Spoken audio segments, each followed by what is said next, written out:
2 Kings chapter 7. Then Elisha said, Hear ye the word of the Lord. Thus saith the Lord, Tomorrow about this time shall a measure of fine flour be sold for a shekel, and 2 measures of barley for a shekel, in the gate of Samaria. Then a Lord, on whose hand the king leaned, answered the man of God and said, Behold, if the Lord would make windows in heaven, might this thing be? And he said, Behold, thou shalt see it with thine eyes, but shalt not eat thereof.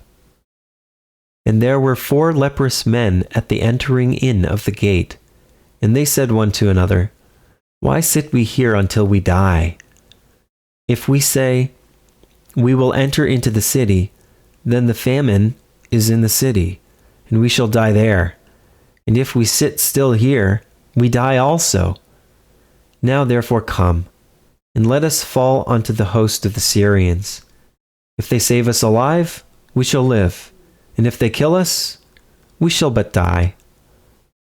And they rose up in the twilight to go unto the camp of the Syrians.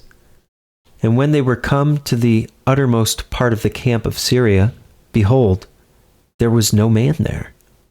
For the Lord had made the host of the Syrians to hear a noise of chariots, and a noise of horses, even the noise of a great host. And they said one to another, Lo, the king of Israel hath hired against us the kings of the Hittites and the kings of the Egyptians to come upon us. Wherefore they arose and fled in the twilight, and left their tents, and their horses, and their asses, even the camp as it was, and fled for their life. And when these lepers came to the uttermost part of the camp, they went into one tent, and did eat and drink, and carried thence silver and gold and raiment, and went and hid it, and came again, and entered into another tent, and carried thence also, and went and hid it. Then they said one to another, We do not well. This day is a day of good tidings, and we hold our peace. If we tarry till the morning light, some mischief will come upon us.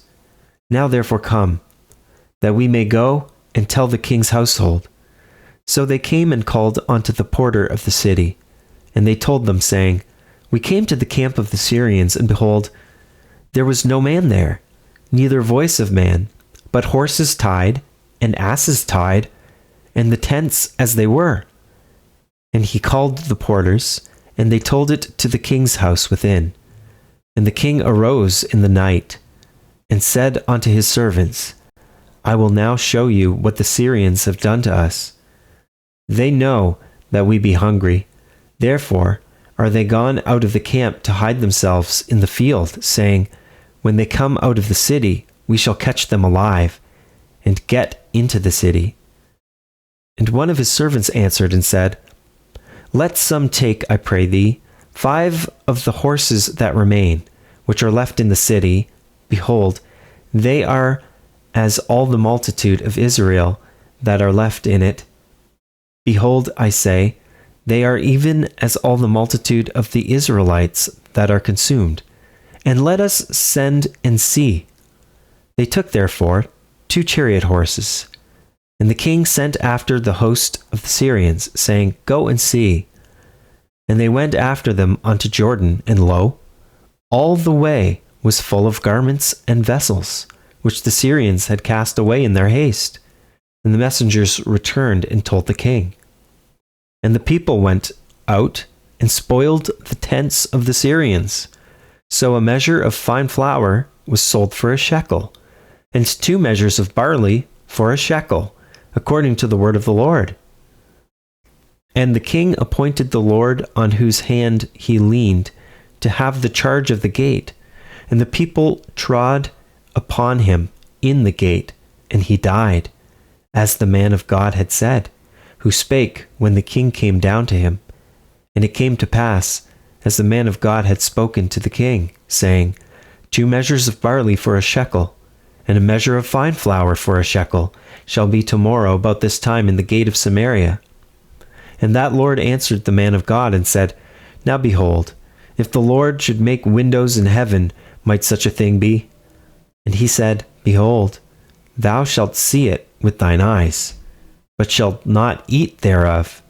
And so it fell out on him, for the people trode upon him in the gate, and he died.